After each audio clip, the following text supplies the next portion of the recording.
नमस्कार दोस्तों।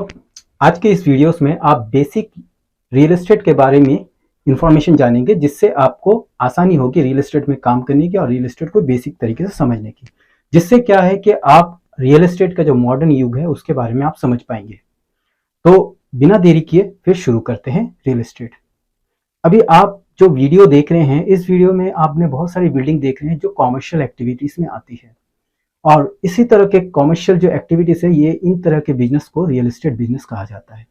तो हम किस तरह के रियल एस्टेट के बारे में चर्चा करेंगे। Type of real estate, property ownership, real estate market, real estate transparency, real estate investment.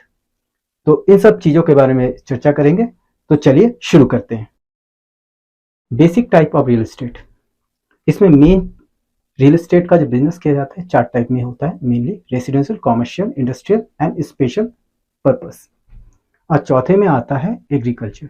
तो हम चलते हैं रेसिडेंशियल में। रेसिडेंशियल जो होता है जहाँ पे आवासीय, मतलब आप जहाँ पे रह सकते हैं वैकेशन में या आप स्टे करते हैं, तो इन सब प्रॉपर्टीज को आवासीय मतलब रेसिडेंशियल कहते हैं। कॉमर्शियल जहाँ पे आप व्यापार करते हैं, पब्लिक एरिया जैसे पब्लिक एकोमोडेशंस, मॉल, आपका restaurant, gas station, office, real estate and brokerage और फिजिकल या को ऑफिस स्पेस टाइप का। इंडस्ट्रियल में ये है कि हेवी मशीनरी फैक्ट्री स्टेट में है और वेयर हाउस जैसे। और स्पेशल पर्पस जो होता है वो कुछ स्पेशल इसलिए होता है कि वो एक रियल एस्टेट का एक अलग पार्ट है और इसमें ज़्यादातर यूज होता है स्पेशल पर्पस जो होता है theatre, store, sports and resort and इसी तरह के टेम्पल, स्कूल, इनके बारे में किया जाता है। अब आता है एग्रीकल्चर लैंड, जिसमें फार्मिंग किया जाता है। फार्मिंग से जुड़े हुए जो भी सर्विसेज एग्रीकल्चर लैंड में होता है।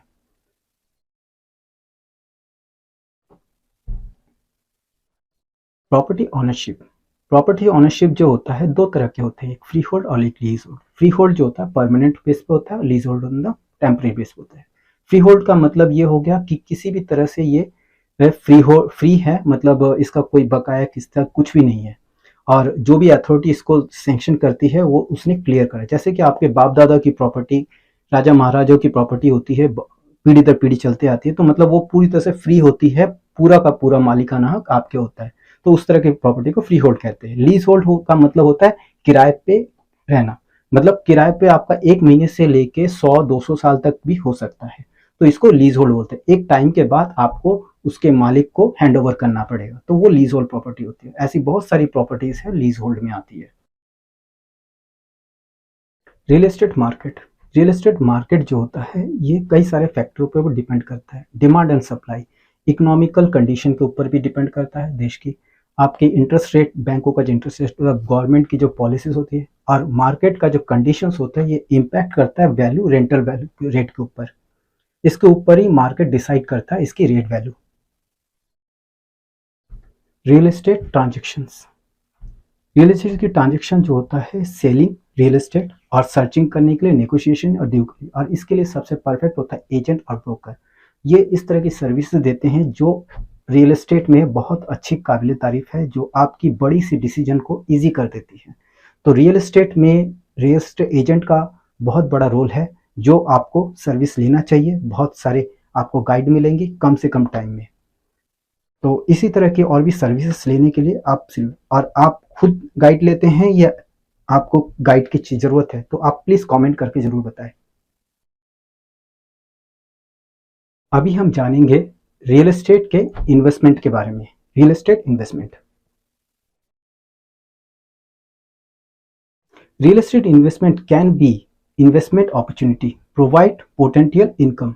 ये रियल एस्टेट इनकम जो होता है, पोटेंशियल इनकम मतलब रेंटल इनकम से आता है, कैपिटल एप्रिसिएशन भी होता है और प्रॉपर्टी वैल्यूएशन भी बढ़ता है। इन्वेस्टर हमेशा चाहता है, पार्टिसिपेट करता है इसके इन्वेस्टमेंट करने के लिए, और ट्रस्ट करता है और क्राउड अभी कभी जरूरत पड़ता है तो क्राउड फंडिंग भी जुगाड़ करता है। जैसे कि कई सारी गरीबी रेखा के लिए भी फंडिंग की जरूरत पड़ती है एक प्रोजेक्ट के लिए। तो इस तरह के जो अभी हम देखेंगे property real estate measurement unit.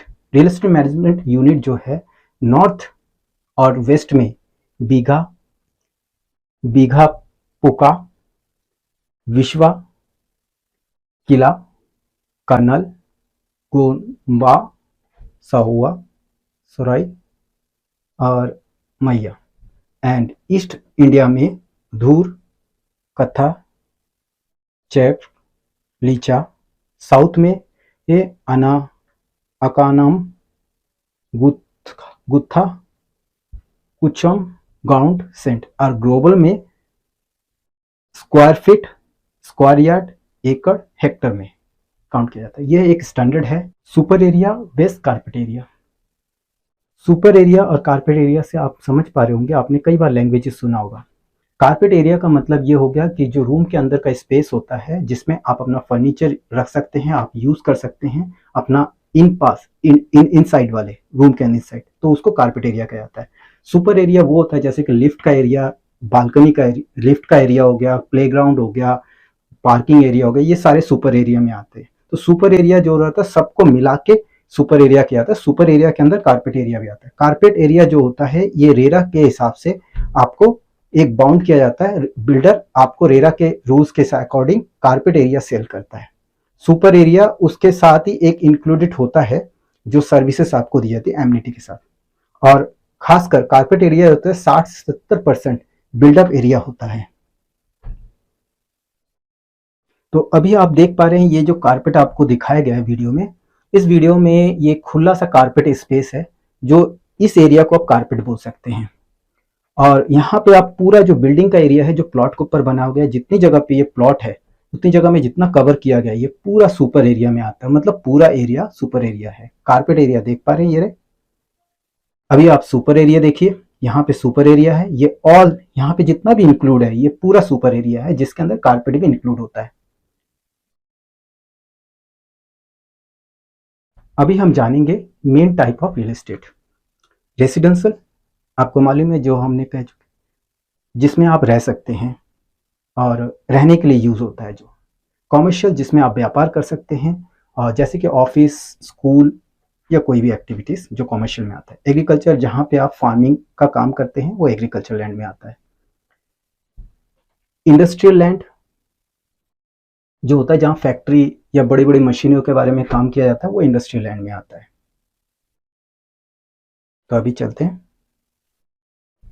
RERA, real estate regulatory authority, एक संस्था है जो रियल एस्टेट के रूल्स रेगुलेशन को एक बाउंड करता है। गवर्नमेंट ऑफ इंडिया ने इसको इसलिए लाए गए कि जो बिल्डर अपने कमिटमेंट पे पूरा नहीं करते, जैसे टाइम से आपको डिलीवरी जिस डेट को देना था उस डेट को नहीं दे पाते, तो इसीलिए उनके ऊपर कुछ सख्त कानूनें बनाई जाती है। तो इस तरह से रियल एस्टेट के जो कमियां हैं उन कमियों को लीगल तरीके से बाउंड करने के लिए रेरा का बनाया गया। और रेरा में एक अगर आप एक लाइसेंस प्रोसेस है जिसको आप कंप्लीट करते हैं तो आपको एक रियल एस्टेट का प्रोफेशनल लाइसेंस मिलता है। आप प्रोफेशनल बिल्डर का काम कर सकते हैं, प्रोफेशनल डीलर का काम कर सकते हैं।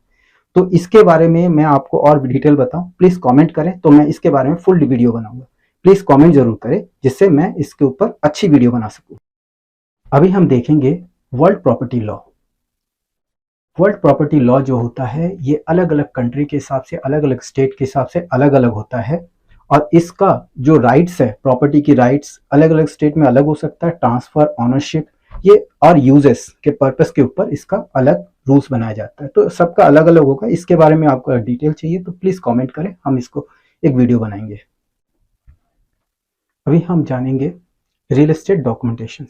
अब रियल एस्टेट डॉक्यूमेंटेशन के लिए आपने देखा इस तरह का स्टैम्प पेपर होता है और इस स्टैम्प पेपर के ऊपर रेंट एग्रीमेंट, सेल एग्रीमेंट बनाया जाता है। रेंट एग्रीमेंट के ऊपर ऑनर के आईडी प्रूफ और उनका ऑनरशिप प्रूफ दिखाना है और पासपोर्ट साइज फोटो। इसी तरह से टेनेंट को टेनेंट का आईडी प्रूफ, टेनेंट का पासपोर्ट साइज। और सेल एग्रीमेंट में सेल डीड और इस तरह से जुड़े हुए ऑनरशिप के सारे प्रूफ दिखाने पड़ेंगे। जैसे कि ऑनर को building plan, increments certificates, compliance certificates, occupancy certificates, tax receipt, utility bill and no objection certificates चाहिए और सेशन ऑफ सर्टिफिकेट। अभी हम जानेंगे ऑनलाइन रियल एस्टेट पोर्टल के बारे में। रियल एस्टेट के पोर्टल जो है इससे आपका जॉब बहुत इजी हो जाता है रियल एस्टेट में फाइंड करने के लिए, प्रॉपर्टी फाइंड करने के लिए उसको सर्च करें। तो इसमें सबसे पहला नंबर है housing.com का जो 2012 में आया। मैजिक ब्रिक 2006 में आया, इसका भी परफॉर्मेंस अच्छा रहा है मार्केट में और बहुत गुडविल सर्विस है। नो ब्रोकर इसका ये 2014 में आया और इसका परफॉर्मेंस अच्छा ये रहा है कि ये direct no broker client to buyer से कांटेक्ट करवाता है। 99 एकड़ की सर्विस बहुत अच्छी है। ईस्टेट जॉब की सर्विस बहुत अच्छी है। 2023 में आया ईस्टेट जॉब, 99 का 2005 में आया। Advantage of online real estate. अब ईस्टेट जॉब .in के अंदर आप अगर आते हैं तो आपको फ्री में जॉब पोस्टिंग कर पाएंगे। आप जॉब सर्चिंग तो सभी में फ्री होता है, इसमें फ्री कर पाएंगे और कांटेक्ट भी कर पाएंगे। इसमें आपको लॉन्ग टर्म का बेनिफिट मिलेगा, तो क्यों ना आप पहले फ्री का ट्रायल करें और हमें भी एक मौका दे जो उसमें बेहतर सर्विस कर सके। तो इसमें आपको जियोग्राफिक लोकेशन मिल जाएगा और प्रॉपर्टी का एक वीडियो क्लिप भी मिलेगा। हमारे इसमें आपको यूट्यूब के वीडियो क्लिप मिलेंगे लाइव इंटरेक्शन, जिससे आपका टाइम बचे। Thank you for watching.